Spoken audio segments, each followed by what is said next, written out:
एक कंपनी में एक मुस्लिम लड़के के साथ दीगर नॉन मुस्लिम लोग काम किया करते।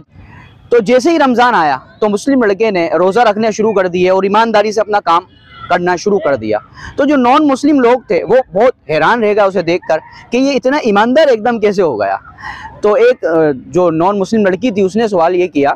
कि खैर तो है, आजकल आप बहुत ईमानदारी से अपने काम कर रहे हैं और पूरे दिन आप भूखे रहते हैं, कुछ खाते पीते भी नहीं हैं। तो वो जो मुस्लिम लड़का था उसने जवाब दिया कि अब रमज़ान आ गया है और रमज़ानों में हम रोज़े रखते हैं और पूरे दिन भूखे प्यासे रहते हैं और ईमानदारी से अपने सारे काम करते हैं।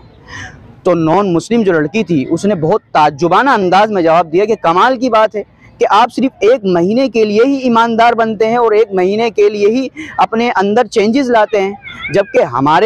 हमारा मज़हब है हम तो साला साल ही ईमानदारी करने की कोशिश करते हैं और अपने अंदर जो है अच्छी चीज़ें लाने की कोशिश करते हैं। यही हमारे माशरे का कड़वा सच है कि रमज़ान आता है तो हम बहुत मुत्तकी बनते हैं और जैसे ही रमज़ान जाता है तो फिर हम वापसी उसी रंग में आ जाते हैं। तो कोशिश कीजिए कि जब रमज़ान भी जाए उस वक्त भी हम ईमानदारी और जितनी भी हमारे अंदर बुराइयां हैं वो अपने अंदर से निकाल दें और अच्छी चीज़ों को ही अपने अंदर रखें।